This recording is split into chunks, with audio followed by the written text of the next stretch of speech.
Good day, Mrs. Rodriguez here. This is lesson 4 of We the People. So you should be following along. If you don't want to read it yourself, I've made this as simple as possible for you guys. A couple of different things I'm going to tell you before we get started. There are the terms to know. Those are your vocabulary. I need you to do complete 10 of them. That's part of the work. And there'll be some questions to answer as well. So the purpose of this lesson begins with a discussion of the Judeo-Christian tradition. You also examine the influence of the Renaissance, the Reformation, and the Enlightenment on the thinking of the founders. When you finish this lesson, you'll be able to compare the difference between classical, Republican, and Judeo-Christian ideas about the importance of individuals.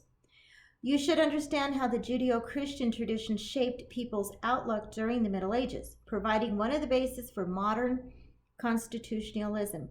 You should also be able to explain how the Renaissance, Reformation, and rise of capitalism, rise of nationalism, and the Enlightenment led to the development of modern-day ideas about the individual's rights. How did the Judeo-Christian heritage contribute to the founders' understandings of human rights? The founders were heirs to another legacy of antiquity, as important in its own way as that of the Greeks and Romans. They belonged to a religious tradition thousands of years old. Judeo-Christianity, though different faiths within this tradition, most of the founders had grown up in a religious environment. From early childhood, they were familiar with the teachings of the Bible. The Judeo-Christian tradition holds that the world was created and is governed by one God. Humanity occupies a special place in the creation. Each human being is created in God's image, and each possesses an immortal soul. For many, the striving for salvation through obedience of God's divine law is of prime importance.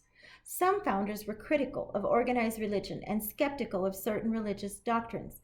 The founders believed in a supreme being, and in that supreme being's interest in humanity and affairs of the world. Above all, they were convinced of the importance of each person obeying the moral code that they believed was given by that supreme being. As you know, the Declaration of Independence acknowledges the Creator who endowed men with certain unalienable rights. The founders often spoke of providence to suggest their belief in God's interest and involvement in the affairs of the world. During the writing of the Constitution in the summer of 1787, Benjamin Franklin encouraged his fellow delegates by declaring his conviction that God governs in the affairs of men. Whatever their particular religious backgrounds, the founders believed strongly in the importance of the moral principles of Judeo-Christianity to benefit the moral principles of Judeo-Christianity for the common good. Judeo-Christian morality was different from the Greek and Roman ideas of civic virtue. Instead of public morality, these principles emphasized private morality, as expressed in biblical teaching, such as the Ten Commandments or the Sermon on the Mount. To classical Republican virtues, courage, moderations, and wisdom, Judeo-Christianity added other moral qualities such as love and benevolence towards others. To achieve what was best for society as a whole, the founders thought that each person's moral principles and behavior should be based on both classical and Judeo-Christian values. They felt that the practice of religion would help people live according to such moral standards. Their religious faith also strengthened the founders' belief in the ideas of justice and liberty. The Bible stories of the struggle of the Hebrews against oppression and tyranny helped to inspire the American Revolution. Those words from the book of Leviticus were inscribed on the Liberty Bell in Philadelphia, proclaimed liberty throughout all the land and to all the inhabitants thereof. Finally, the teaching of Judeo-Christianity also helped to develop the founders' appreciation of individual rights. Classical republicanism put the good of the state and community above that of the separate interests of the individuals who belonged to it. The Judeo-Christian view of the individual and his or her place in the world was different. Its teaching stressed the dignity and worth of each human being. It was believed that each person possessed an individual soul. Therefore, the individual assumed a new importance in people's thinking about society and government. Much in the founders' commitment to liberty and individual rights sprang from their belief in the righteousness of such ideals. What were the concepts of the individual and society during the Middle Ages? Christianity spread rapidly in the centuries following the death of Jesus and eventually became the predominant faith within the Roman Empire. The Roman Empire collapsed in the 5th century AD. but Christianity survived to shape European society in the centuries that followed. This period from the 5th century to the 14th century is called the Middle Ages, the period that lies between antiquity and modern times. Medieval society was based on the ideas of unity, social harmony, and otherworldliness. The European people of the Middle Ages saw themselves united in a single society called Christendom. Their spiritual leader was the Pope in Rome. The popes enjoyed great authority and respect throughout Europe. There were no nations at this time to compete for people's loyalty. Most people thought of themselves in terms of only two allegiances: to their own local communities, and to the great unity of Christendom, with one universal or Catholic Church presiding over it. Medieval ideas about society also reflected the harmony that was thought to exist between individual and the whole of society. Society was sometimes compared to a body in which some parts were more important than others, but all parts were necessary for the good of the whole. The parts were dependent upon each other. Society was divided into two different classes: groups such as royalty, nobility, clergy, tradesmen, craftsmen, and peasants. Each class or group had certain rights and responsibilities. Society was hierarchical. That is, groups and classes were ranked from the most important at the top to the least important at the bottom. There was no equality between groups or classes. Each individual's role in society was defined by his or her role in one of these groups. A person had little chance of ever leaving the group into which he or she had been born. Any rights and duties a person had were usually spoken of in terms of the group to which that person belonged. There was no concept of natural or universal rights belonging to all people. Rights were seen as privileges or liberties belonging to a particular group in society. Members of the group enjoyed its rights, and there were few individual rights. Medieval society was also otherworldly in its interest and activities. Christianity taught that the primary purpose of life was to achieve salvation after death in another spiritual eternal life. The most important institutions of the Middle Ages, including churches and monasteries, were devoted to this end. Whatever else people achieved in their lives was secondary. Economic life in the Middle Ages was based on subsistence agriculture. Most people lived on small farms or manors, producing just enough food for the inhabitants to live on. There were few towns or cities.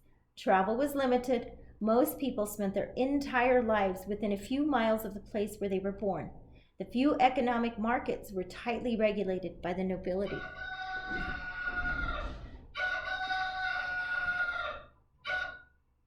So sorry, guys. And under what do you think? Those are ones you're going to chew on. Those are ones that are going to help you with your understanding of what we've already read. And that's what it kind of does. It makes you think, it makes you be able to apply all of that. One thing I was thinking of, which is kind of off kilter here, is I don't know how many of you have seen Ella Enchanted.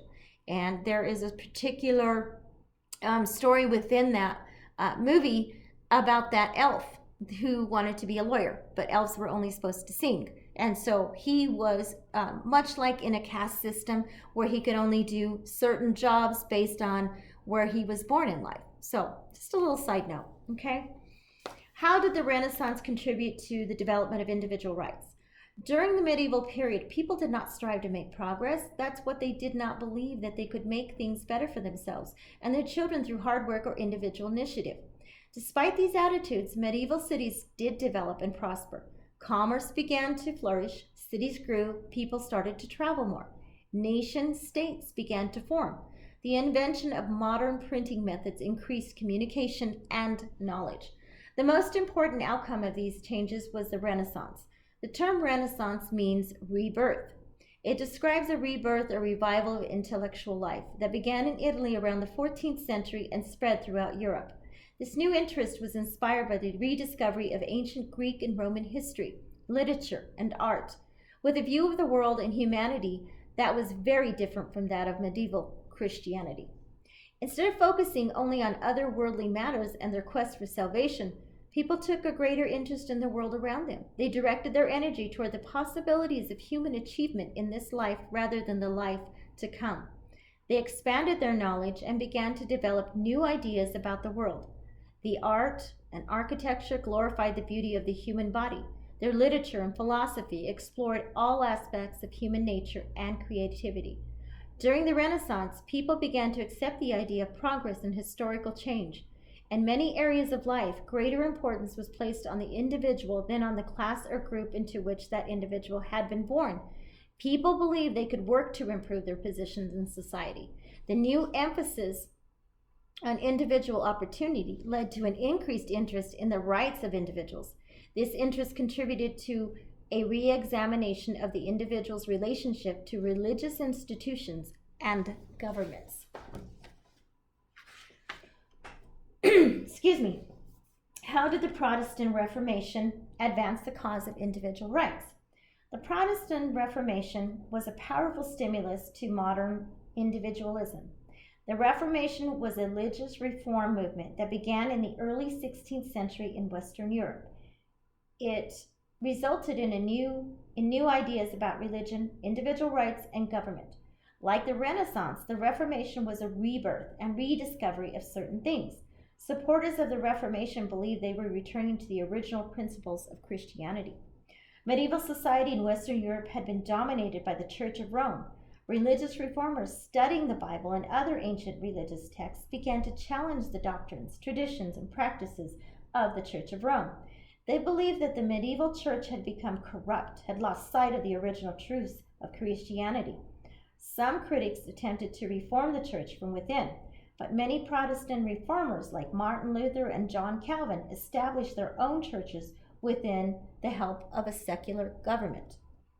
The Reformation was aided by the invention of the printing press. Books that were formerly scarce now became more available. The Bible was the most important of these books. For centuries, the Bible had been available only in Latin, with few people other than priests could read. Medieval Christians relied on the church to interpret the Word of God for them. During the Reformation, however, Bibles were printed in English, German, French, Italian, and Spanish. Individuals were encouraged to read the Bible in their native language to determine for themselves what it meant. Being able to read the Bible for oneself encouraged greater freedom of conscience. Protestant religious doctrine emphasized the direct relationship between individual believer and God. The result was to reduce the importance of the church and to increase the importance of the individual. All individuals were seen as equals in the eyes of God, each person to be respected and held accountable by God as an individual. The spirit of free inquiry and individual conscience inspired by the Reformation contributed to the development of modern individualism. It has also ultimately posed a threat to all established institutions and authority. Some religious reformers began to question the authority of the Protestant churches and the governments that supported them. In England, for example, reformers attacked the Church of England for not being Protestant enough.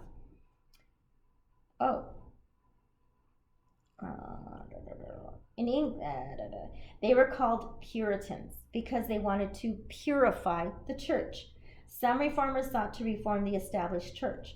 Others decided to separate from it. Many American colonies were originally settled by people seeking freedom to worship in their own way and new reforms of government that would allow this.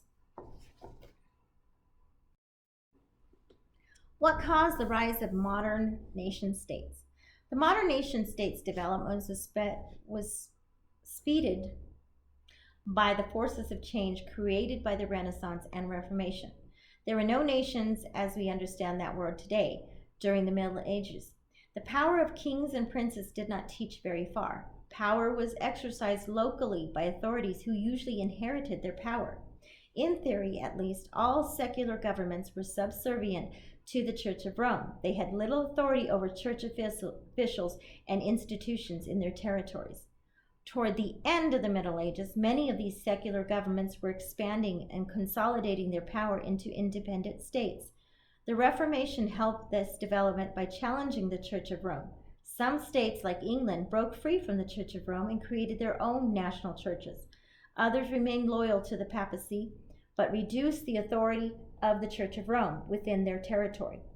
The rise of the modern nation state was very important to the development of modern ideas about government and rights. People began to think of themselves as citizens of a particular state or country with public rights and duties. Political thought began to focus on the question of what kind of government would be best for these states. The modern nation state also brought with it national legal systems and representative institutions of government. What was the new economic system of capitalism? Among the forces that helped to break up medieval society and pave the way for the Renaissance was the increase in commercial trade and its expansion over greater distances. Eventually, this growth produced a new economic system called capitalism. Capitalism is an economic system in which the means of producing and distributing goods are privately owned and operated for profit in competitive markets. Production and distribution are not controlled by the government, hence kind of what we have, right? Under capitalism, people gained more freedom to choose their occupations, start their own businesses, and own property. People had more control over their lives than had been possible in the Middle Ages. People were able to pay more attention to their private interest than to the common good. They were encouraged to work to gain property and improve their positions in society. As a result, political and economic power shifted to a newly developed middle class of successful citizens. Now, we have another little tidbit here. It's called, what do you think? Same thing. Those questions kind of get you to think and start chewing on the information I've already given you. How did the Renaissance and Reformation contribute to the growth of the individual rights? The Renaissance and Reformation produced a greater emphasis on the importance of the individual than had existed in the Middle Ages or in classical Greece and Rome. The ideas and opinions of individuals were valued. As the Renaissance emphasized individual activity and creativity, the followers of the Protestant Reformation emphasized the relationship between the individual believer and God. The rise of nation-states stimulated new thought about government and rights. Capitalism translated this new spirit into economic opportunity. More individuals could compete on an equal footing and hope to improve their place in society. All right, the last section I'm going to read to you is what was the Age of Enlightenment, okay? The natural philosophy was a product of what is sometimes called the Age of Enlightenment. The Enlightenment was an intellectual movement at the late 17th and 18th centuries that celebrated human reason and sought to realize its potential in all areas of human endeavor. The Age of Enlightenment is also called the Age of Reason. The worldly interest inspired by the Renaissance stimulated natural science, the study of the natural world and the laws of government. The new interest also was encouraged by commercial expansion and voyages of discovery beyond Europe. These voyages brought new knowledge about the natural world, about other cultures. One advocate of scientific discovery is the English philosopher Francis Bacon. Believed in the power of human reason and observation not only to understand nature, but also to control it for humanity's own purposes. The end of scientific study, he said, is the enlarging of the bounds of human empire to the effecting of all things possible. The discoveries of scientists like Copernicus, Galileo, and Newton seem to confirm Bacon's faith. Eventually, the spirit of scientific discovery was applied to human nature and society as well. During the Enlightenment, people began to apply the methods of scientific thinking to the study of society and politics. The American founders belonged to the Age of Enlightenment. They believed in the powers of reason and observation to understand the workings of government and societal institutions. They thought these powers also would be a guide in ways to improve institutions. With such faith and confidence, the framers of our Constitution thought that they could create a new order of government during one summer's deliberations in Philadelphia. So, for reviewing and using the lesson, I would like you to answer the first 5 questions. If you do happen to tackle questions 6 and 7, those will be extra credit. So I'd like to see you guys try that. All right? Have fun with this. Stay healthy. And just know that I miss you guys my 1st and 4th hour. Take care.